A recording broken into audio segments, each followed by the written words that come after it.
everyone. I'm Patricia Shampton with the Texas Exes, and welcome to today's Lunchtime Lecture. Kathleen Brady Stimpert is an arts administrator with more than 2 decades of experience in the cultural sector. She has held positions at Forum Gallery and the National Academy Museum in New York City, the Blanton Museum of Art and the University of Texas School of Architecture in Austin, and the City of Austin Cultural Arts Division, among other organizations. Kathleen currently serves as Deputy Director of Landmarks, UT's public art program, where she manages administrative, education, communications, and collections management teams and assists with strategic planning and development. Today, we're going to learn more about UT's award-winning public art program and its impact on the 40 acres and the greater community. From beautifying campus to creating curricular connections across disciplines, Landmarks is a point of pride for the university and an important part of the Longhorn experience. So help me welcome Kathleen Brady Stimpert. Thanks very much, Patricia. I appreciate the opportunity to be here and to share information about Landmarks with all of the Texas Exes. So hello, everyone. As Patricia said, my name is Kathleen Brady Stimpert, and I currently serve as Landmarks Deputy Director. So let's talk a little bit about what Landmarks is. Landmarks is UT's public art program. It was founded in 2008, and it was actually mandated by the Board of Regents because the campus master plan that was developed around that time called for the introduction of public art across the 40 acres. And it was determined that the university would benefit from establishing a public art program so that there would be a format and direction for acquiring and placing works across campus. We began building the collection with a long-term loan of 27 works from the Metropolitan Museum of Art in New York. That obviously gave the program instant credibility to be affiliated with such an esteemed organization, and it set up a terrific foundation on which we could build out our collection. We now have 47 works, and they include sculptures, paintings, digital works, drawing, and more. And the artists included in the collection are some of the most recognized artists of our time, along with up-and-coming emerging artists as well. And the collection comprises over 7 decades worth of art, which is a feature that distinguishes our public art program from others in the community. So where are Landmarks works? They are literally sprinkled all over the 40 acres, as well as at the Dell Medical School. And you can see here different locations. The works are primarily sited outdoors, but there are many that are included inside buildings as well. How are the works selected? This is a question that we often receive. And the process is simple. When we receive notification that a project is coming, in the pipeline, then Landmarks Director will get together with our advisory committee, which is a group that's comprised of art historians, artists, landscape architects, and others. And together, a short list of artists is developed according to what the parameters of the project are. Then that short list is then presented to typically the dean of the college or school that we are working with. Sometimes there are other campus stakeholders that are part of the decision-making process. And we land on a final selection for an artist and then bring them on board under contract. When we're thinking through artists for projects, there are several things that inform our decision. What is the budget that we have to work with? And I'm going to talk in a minute a little bit more about our funding structure, but just know that budget helps dictate the type of artists that we solicit. The use of the building will dictate the type of artist that we go after. And We look at specific things about the artist practice, and I've detailed some of those here.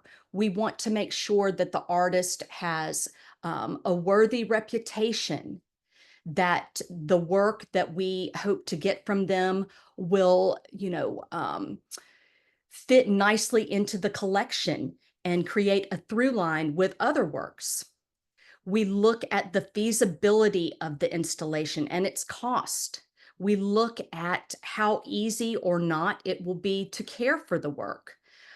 We look at whether or not the work meets safety and disability standards.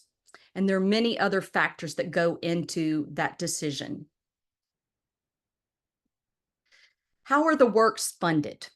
Well, like many city art programs, public art programs, Landmarks is set up as what is known as a percent for art program. And what that means in a nutshell is any capital improvement project at the university, which includes the construction of new buildings and also can include major renovations on campus. When those projects come along, by order of mandate of the Board of Regents and the Public Art Master Plan, Landmarks receives typically 1 to 2% of the overall construction budget. We have that money to work with to identify an artist and commission him or her to create a work for the specific location on campus. So, for example, if there is an extraordinarily large budget, then our percentage is large. And that will mean that we can go after, blue chip artists, very well established artists. If the project budget is smaller, then we may look at more emerging artists who are not quite as expensive to work with. It's important to note that none of our funding impacts student funding or opportunities in any way. I know that that's always a question. Some folks on campus wonder, why should my tuition go to fund art that I may or may not appreciate? None of the tuition goes to funding Landmarks. It is all directly tied to the capital improvement projects on campus. Now let's talk a little bit about some of the works in Landmark's collection. As I mentioned, we started the program in 2008 with a long-term loan of 27 works from the Metropolitan Museum of Art. And I'm going to show a couple of them to you now. This is a work from the Met by a sculptor named Magdalena Abacanovich. It's entitled Figure on a Trunk, and it sits in front of Texas Performing Arts in the plaza. The artist was a Polish sculptor, who had been deeply impacted by World War II. She grew up near Warsaw during the Nazi occupation and witnessed the horrors of that invasion, including, perhaps graphically, seeing her mother's arm get shot off by German soldiers who entered her home. The impact, is felt throughout her entire body of work. This work in particular, which is obviously a bronze sculpture, depicts a lone human form presented on a stage of sorts. It evokes the mere shell of a person, emptied of life and energy, and of course, there's not even a head. The bench on which the figure stands seems stable, yet it rests on two logs that could roll out from underneath it, suggesting life's precarious nature. Here's a couple of other images.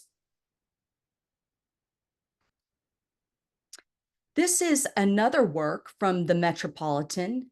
It's a sculpture by an artist named Deborah Butterfield, and it sits in the Peter O'Donnell building, which is home to different research and courses in science and engineering. Butterfield grew up around horses, and she originally wanted to become a veterinarian and went to school at UC Davis. Midway during her time as a student, she decided to switch her focus to art making. She lives on a farm in Montana and is still surrounded by horses, and the majority of her work does depict these majestic animals. But unlike triumphant sculptures of horses that you may know of that are cast in marble, that show horses rearing up or racing, or perhaps that have a war hero perched atop of them, Butterfield instead uses crude materials, in this case, welded steel, to create her version of horses. And she does them obviously in a very abstracted form. But despite the ruggedness of the material, I think you can see how she really highlights the grace and poise of the equine form. And here's a couple of additional images of Deborah Butterfield's work. James Turrell's Sky Space is perhaps the crown jewel of Landmark's collection. James Turrell is known as a master of light, and light is the medium in which he works. He created a series of sky spaces, which are structures all of different shapes and sizes, but all of them have an opening, which the artist refers to as an oculus. And the opening is acts as an open eye, naked eye, open air observatory, and it looks out onto the sky. But what happens inside the building is pure magic. Utilizing a theory called the Gansfield effect, Turrell programs light sequences that fill the space, the different sky spaces, with dramatic washes of color that unfold in a sequence over the course of about an hour. And these are pre-programmed sequences. And in Landmark Sky Space, they run for approximately an hour every morning at dusk, or dawn rather, and then again right at dusk. And what happens is when the lights are inside the space, it creates, again through this Gansfelder effect, the perception of the sky being colors that it could never be in nature. So for example, in this first image, you see someone sitting in the space before the light sequence, and you can see what the sky looks like, obviously in its natural form. During the light sequence, you see how the space fills with these dramatic washes of color, but the sky also appears in different colors, and colors, again, that you would never find in nature. And it's so fascinating. We will have people visit the space, and during the light sequence, they will run outside just to make sure that there's no trickery with lights. But again, it creates this wonderful illusion. Here are a few more, or sorry, that was the last photo on that one. This next work you may all have seen. It's a favorite among students, faculty, and staff, and they lovingly refer to it as the canoes. The actual title of the work is Monochrome for Austin, and it is a sculpture by an artist named Nancy Rubens that sits outside the Norman Hackerman building at 24th Street and Speedway. It consists of 70 recycled aluminum canoes that are fashioned in a sort of bouquet form that mimics and responds to the trees, the canopy of the trees along Speedway.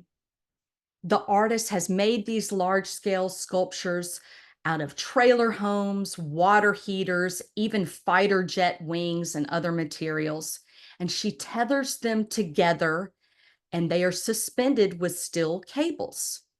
In the mid-90s, Rubens began to assemble brightly colored fiberglass canoes and kayaks and created these oversized bouquets.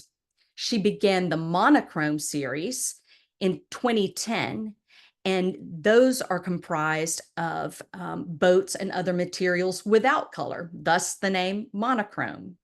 There are examples of these sculptures at the Albright Knox Art Gallery in Buffalo, in Gateway Park in Chicago. And our work here is over 50 feet tall, and it is anchored into the bedrock. And an interesting fact, it was engineered by a UT alum. Here are some other images, and the image on the right shows you when the work was installed. It took over 2 weeks. The artist was on site with the engineers and construction team, and she revised the position of the boats multiple times until everything looked exactly as she wanted it to look. And it's interesting to stand under the canoes because it feels as if they will topple over at any time, but they are actually very secure and cantilevered. And that's just one of the neat things about the work. It is really just master feat of engineering. This work is another very highly visible work on campus. It's a sculpture by the abstract expressionist artist Mark de Suvero. It's entitled Clock Knot, and it sits outside the Petroleum Engineering Building on Dean Keaton.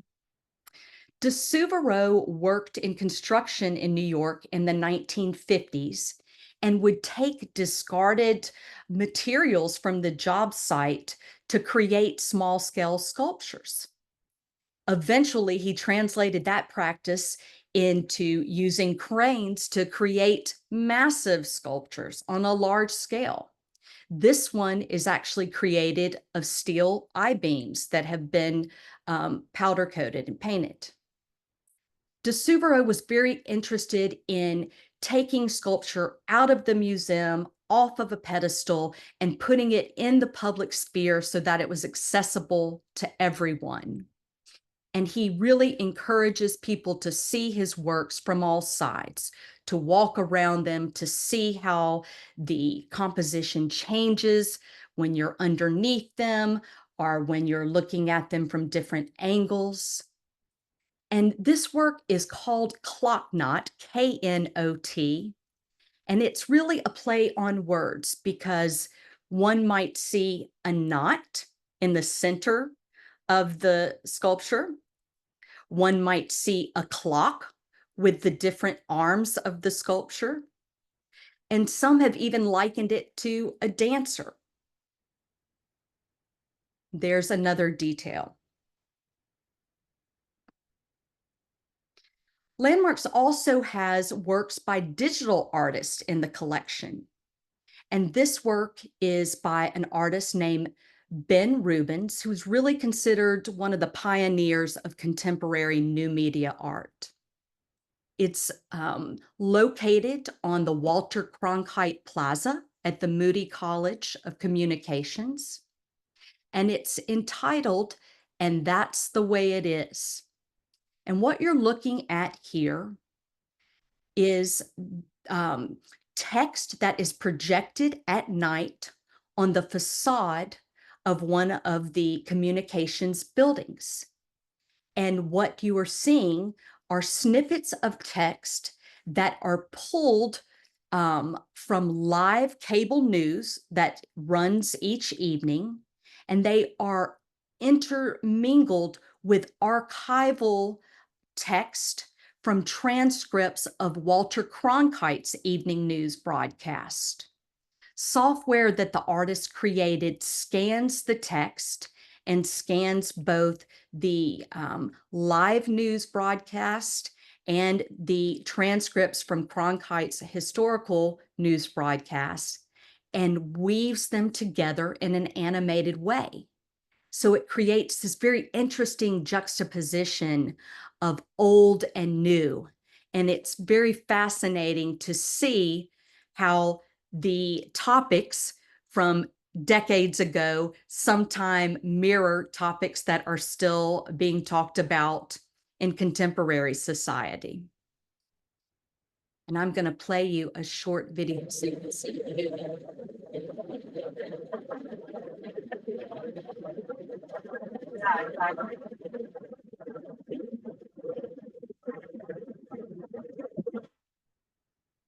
This next work is a mural by an artist named Jose Parla. He's based in Brooklyn, and he really comes out of the graffiti tradition. This work is cited at McCombs Business School in Rolling Hall, and it is enormous, measuring 4,000 square feet. And that translates to 25 feet by 162 feet. So it's quite large. The title is Amistad America, which translates to Friendship America. And the artist was really interested in reflecting using a palette that reflects the vast Texas skies, the abundant nature in our area, and also urban energy of Austin. Within the large-scale mural, there are fragments of calligraphy and lettering, including 3 words that are obscured under thick masses of color that read Austin, Guadalupe, and King.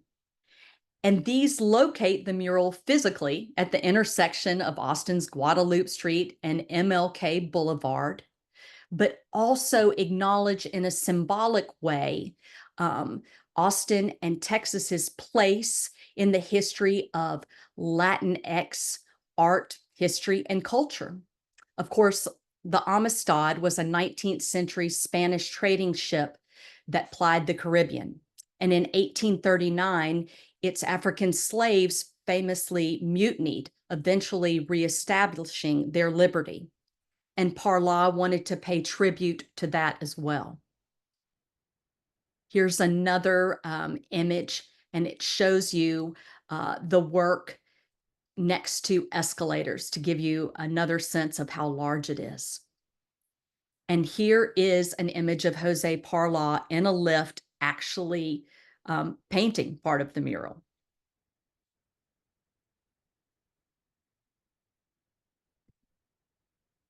This work is a digital mural, if you will, by an artist named Jennifer Steinkamp. And she is very well known in the realm of digital art. It's an animation that Steinkamp created using algorithms that she devised. It's located in the newly renovated Welch Hall, where the College of Natural Sciences conducts research in biology. And it draws inspiration from the concept of symbiosis, which explains the mutual cooperation and interdependence of unlike organisms as an essential part of the evolutionary process. She said that it is sort of a primordial soup and also a nod to the work that's being conducted within the building, as it too is biological in nature. And it is a comment by the artist on climate change and really her way of underscoring our need to work together for survival. I am typically not a huge fan of digital work, but I have to tell you, this piece has changed my mind. It is absolutely hypnotic the way, I'm sorry, I wish I had a video to show you, but the piece moves slowly and the different imagery within fluctuates and streams along in almost a hypnotic fashion. And students really enjoy looking at it, and it has a very calming effect on everyone that sees it. So I definitely encourage you to check out this fantastic work. You can see that some of the structures resemble single-cell biological organisms. There are other parts that resemble DNA, spirals and helixes. So it really is an appropriate work for the College of Natural Sciences. This is a sculpture that you may have walked by and not even realized that it was a sculpture. but it is by the father of minimalism, Sol LeWitt. The work is entitled Circle with Towers, and it sits out front the Dell Gates Computer Science Building. Minimalism were known for their interest in the concept or idea behind art and less interested in the realized finished product. So much like a composer allows a conductor and symphony to perform their musical compositions and bring it to life, LeWitt provided instructions for others to create his works. Because to him, the instructions were the art, not the finished piece. And that's kind of a hallmark of the minimalist artist. The piece is a perfect fit for the computer science building because it mimics in some ways computer coding with their 1-to-2 ratio. The blocks are placed in a perfect 1-to-2 ratio, just like code. And this work features a low circular wall with towers that are 4 blocks wide, while the low walls between them are 8 blocks wide. The concrete structures are laid by hand, 1 block at a time, by local masons. And there's another image of it. This is the only work in Landmark's collection that folks are able to touch, sit on, interact with directly. So we will often find students lounging on the wall. This next work is located at Dell Medical School, and it's a series of photographs by an artist named Anne Hamilton. And what you're looking at are photographs that have been printed on porcelain enamel panels. Hamilton was commissioned for the project, came to Austin, and took photographs of over 530 people from the community from all walks of life. She established a very diverse cohort of subjects and then shot them through a frosted plastic material, which creates this fuzzy atmospheric veil that you see here. She was concerned with the ideas of touch and the tactile, and also wanted to commemorate the role of medical care as being for everyone. That's why you see faces from all walks of life reflected in the photographs. Here is an image of the artist shooting a subject. Again, you can see behind this veil. And I'll show you additional images here.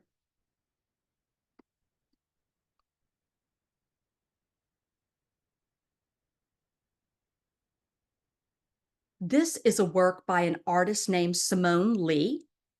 And Lee has the distinction of being the first and only African-American woman to represent the United States at the Venice Biennale. And the Biennale is essentially the Olympics of the art world, in which every 2 years, nations around the globe send an artist to represent them, and they present works in gallery space that's dedicated to whichever country they come from. And it is a tremendous honor, as you can imagine, for an artist to be selected for this role. And Lee represented the United States at the last Biennale. We have this work here on campus, which is sited in front of the Anna Hiss Gymnasium. And it's entitled Sentinel 4, and it is a 11-foot tall bronze statue. As you might see here, Lee really is interested in visual traditions from Africa, also inspired by the American South and the Caribbean. And she uses their traditions to inform her work and create sculptures that reflect histories, identities, and experiences primarily of the African diaspora. This work is inspired by a ceremonial spoon from the Zulu people, which was given from one family to another when their children were married. It later became, created as trinkets to sell to tourists, not this specific work, but spoons and other ceremonial objects from the Zulu and African traditions. And they are widely available as little trinkets, as I said. And this was really concerning to Lee. And she decided to reclaim the power that was originally invested in these ceremonial objects. And one of the ways that she does that is to elevate them to fine art and to create them at a large scale and to position them in an almost imposing way. You can see that this work is massive in its stature. And she's entitled it Sentinel because it looks out over the landscape. And in this case, the courtyard of the Anahist Gymnasium. This is a very interesting work by an artist named Sarah Oppenheimer. It's located on a pedestrian bridge which connects two of the newest engineering buildings. And it is made, as you can see here, out of several glass panels that function essentially as mirrors. There are two discrete structures, one at either end of the bridge, but they both comprise the work. They are a single work. This is an artist who is really interested in the intersection of art and architecture. And she also tries to create unexpected exchanges that will allow people to have encounters that otherwise they would not have, and to see each other in new ways and have different exchanges. And I'll show you here what I mean. As one approaches the work, two things can happen. You can see first the sky without looking up because it's reflected in the mirrored panels here.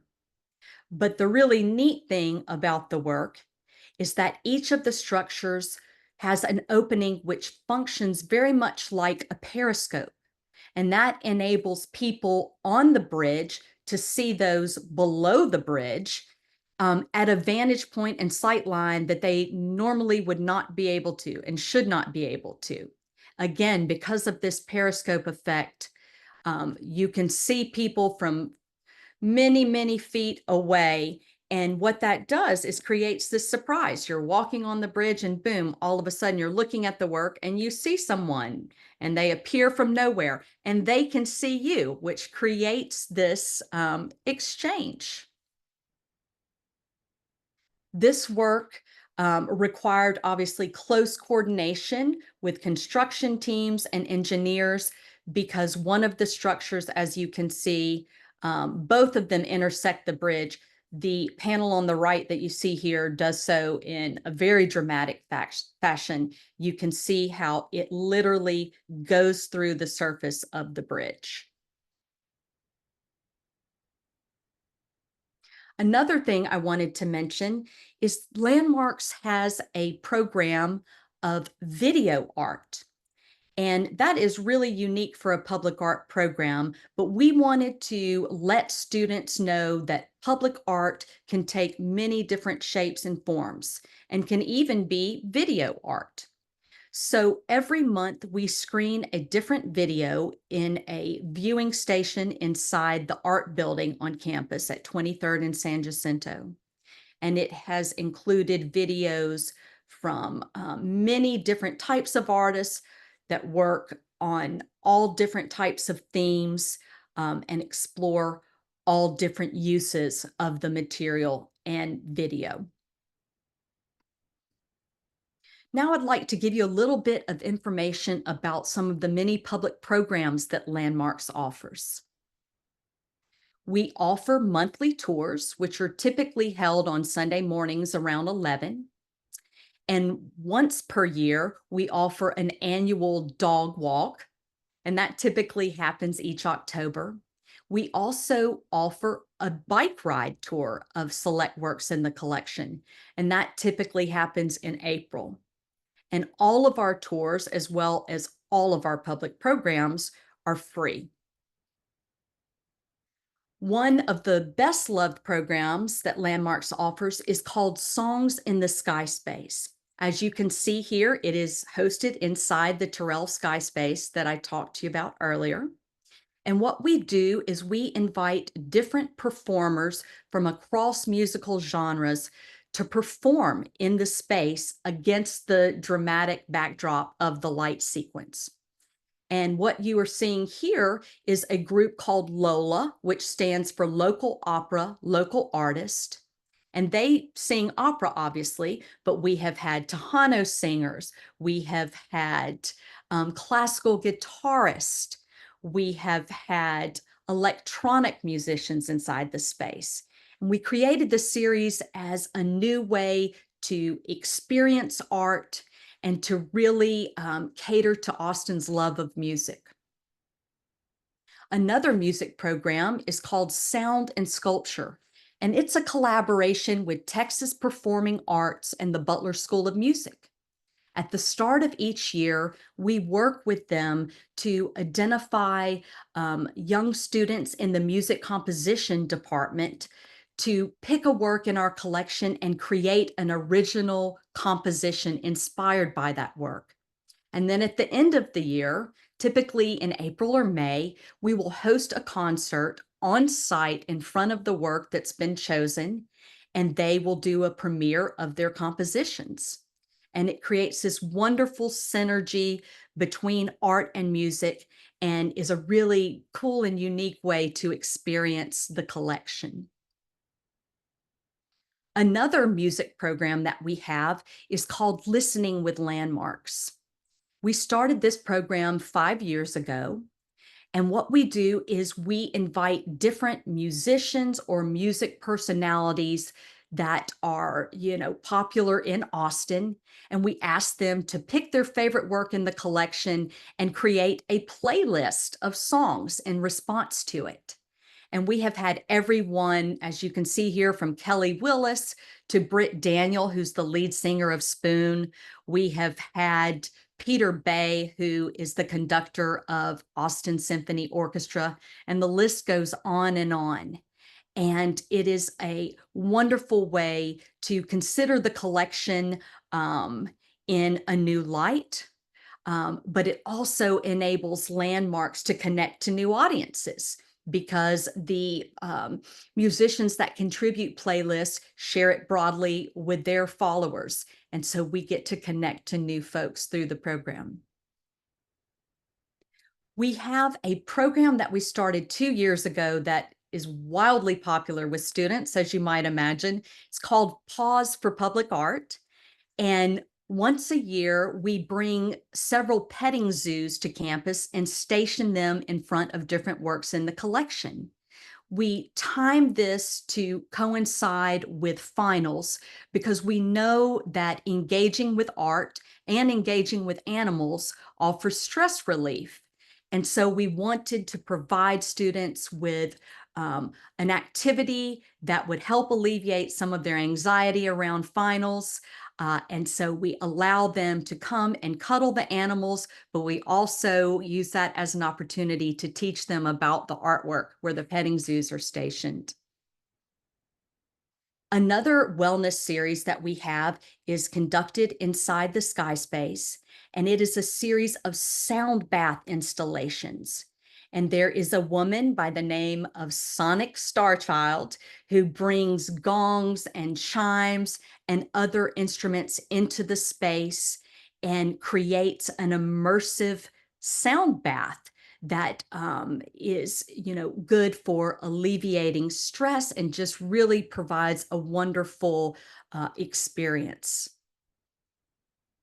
We also routinely offer artist lectures and workshops. I wanted to also let you know about our app. The app offers many self-guided tours. Some are geographic, some are done according to different themes, and they take you through different parts of the collection, give you new insight into the works.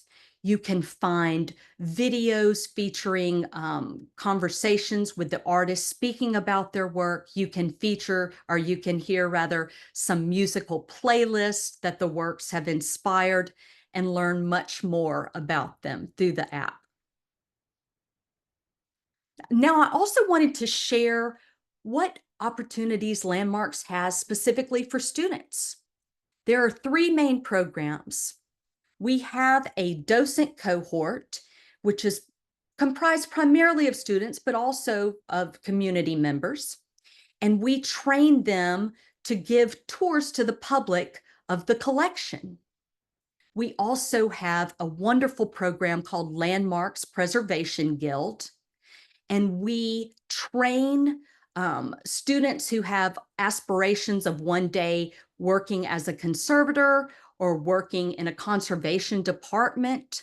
But we also train others that just have an interest in artwork conservation. And we give them information on how to do very low-level conservation skills. And they actually are enlisted to help us take care of the collection. If a work requires a large intervention, if it's been damaged, for example, or requires something that's a little more sophisticated, we obviously, have our conservator manage that. But in terms of routine cleanings, waxings of sculptures, things of that nature, we really allow the LPG members to do that. We also offer paid internships, and they're available in our communications department, our collections department, and also in our education department. And we make sure that they provide real world skills that will prepare students for a career in the arts. So why is Landmarks important? What value does it add? Well, certainly it beautifies the campus, but more importantly, it provides free access to great works of art. And for many students, it represents the first time that they've had that opportunity. Perhaps they weren't raised going to museums, or perhaps they find museums or other cultural institutions intimidating. The great thing about public art is that it literally meets students where they are. We are in their footpath, and they get to engage with these works over the course of their academic career, see them in different seasons, in different light. And the collection provides wonderful curricular opportunities, and many faculty across discipline will use the collection in ways that are very surprising to us. We often have math professors, for example, that will use the collection to illustrate different materials. It is a great resource for the community. It's a feather in the cap of UT because many of our projects have won national awards.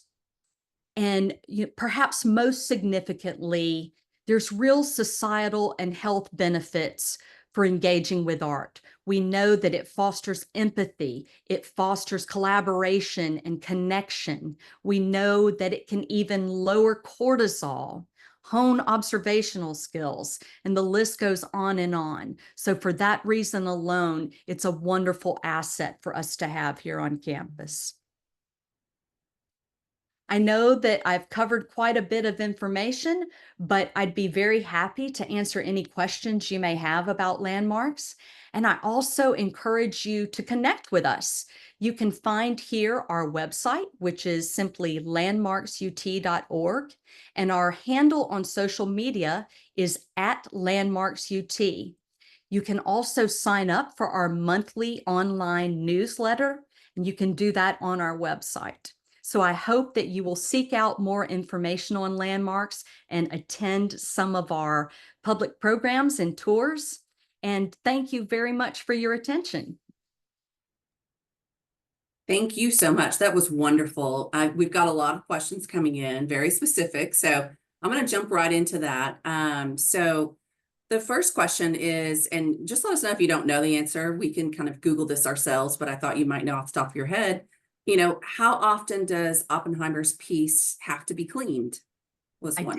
I do know the answer to that. As you can imagine, it requires frequent cleanings, and our current schedule is once a month. But if something happens and it gets dirty in the interim, then we call the team back to do a cleaning. One thing that I did not mention that's unfortunate about the Oppenheimer is it was damaged back in December. Some folks we saw from security footage, some folks were skateboarding on it and cracked one of the glass panes. And wouldn't you know it, the glass was manufactured specifically for this piece in Germany. So we are coordinating with the company right now and hope to have the panel replaced in September. All right, there you go. That was extra that we didn't know either. Wow. So the other one is how many of the Kindred's works do you have? Do you know? I'm sorry, of the what works? It says Kindrich, so Lorraine Kindrich. Lasden is the name that they typed in. We do not have any works by that artist. Okay, well then there's the answer. Yeah. Maybe the Blanton they're thinking of. Okay. A couple of questions about the mobile app. So is it available on Android? And is the picture or the icon for the app the same as your landmarks logo? Or is it different? It's different. So Okay. you can access the app in a couple of different ways. Okay. There is a QR code that you can find on Landmark's website, which you can scan with your camera and it will bring you right to the app. You can also find QR codes on the signage that accompanies all of our artworks. So you can scan it right there while you're looking at art and pull up information, right there on the spot about the individual work. And then also, the self-guided tours and other information are available. Okay. We're back. So Lorraine is back, and she said she thought she saw a Kindred's artwork in the session here in the video artwork. So it might be one of the videos. Oh, yes. I beg your pardon. Yes. Yeah. Yes, we have. Just wanted to let you know. Yeah. Yes. Yes, there was a video work that was screened, and I don't even remember what year, what season that was, but I could certainly provide that information. I beg your pardon. Thanks for jarring my memory. No, you've got so much to juggle. I can't imagine you to hold every single one in your head. That's fine. She says thank you. So, Gary has a comment or a request about adding another bike tour in the fall. So it's a great way to see the artworks, he says, and it gets everybody out on campus. Any idea if you might add another one? I could certainly mention that to our education team. I know that they really enjoy doing those. Yeah. Okay. And then I just had a couple of questions that I was curious about is, you had mentioned the request process. So people request to have public arts. How many requests do you get in any given time period? I'm just curious. Sure. So we actually don't receive requests. What happens is we are notified by UT's PDC, Planning, Design, and Construction team of new construction projects, CIP, capital improvement projects that UT is undertaking. And they notify us of upcoming projects. They let us know what portion of the budget we will receive, and then we get to work identifying artists that would be appropriate for the project. So all of our projects are directly tied to the CIP projects, and they, as long as UT keeps building and renovating, we're in business. Yeah. And so we've done a lot of renovations in the last few years, so kind of kept you guys busy, right? Yeah. Yes, Welch Hall has been, one of the most recent, but there's been a lot of new construction and more in the pipeline. Good. And then one last question before we jump off. We have a vast collection, and thank you again for showing us all of these wonderful things. You've made me want to go walk campus again and re-see some of the things that I've already seen, and a few that I just need to go see. But, how does this collection fit in the larger cultural landscape of Austin? So how does that work together? Sure. Well, on campus specifically, we really complement the work that the Blanton does because, of course, the vast majority of their holdings are inside.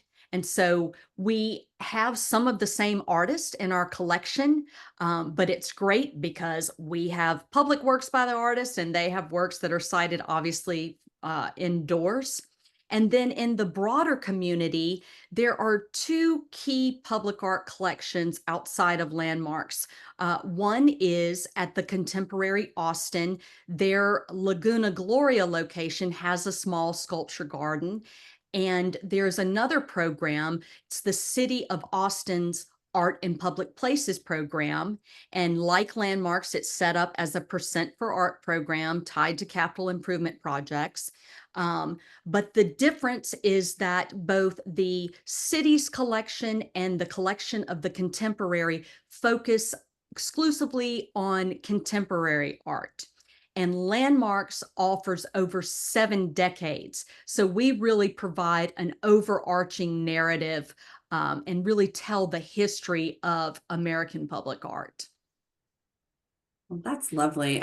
Is there anything else you want to let our viewers know before we jump off? Well, we invite you to come to a tour or other public programs or just take a walk around campus. I showed you just a handful of the almost 50 works that we have in our collection. And I think that you will find it a really enriching experience. So I invite you to learn more about landmarks, and I am happy to have folks email me with any specific questions or requests that they have. Would be happy to share more about the program. Beautiful. And we just had one question come in. I just want to let the whole audience know. You can see any of our lunchtime lectures on YouTube. So we usually get those posted a day or two after the lunchtime lecture. So this one will be up there and you'll have reference to all the places that Kathleen told us about today. So thank you very much for being with us today. And thank you, audience. We really enjoy presenting these to you. And we love that everyone attends and is supportive of this program. So looking ahead to next month, we're excited to welcome James Dalthorpe, Assistant Professor of Practice in the Moody College of Communication, to discuss the future of athletics at the University of Texas and in the NCAA. Guests can register online at texasexes.org/lunchtime lectures. And you can also find more information in our in-person September lunchtime lecture there as well. So August is online, September is in person. Have a great rest of your week. We really appreciate you, and we'll see you next time. Thank you, guys.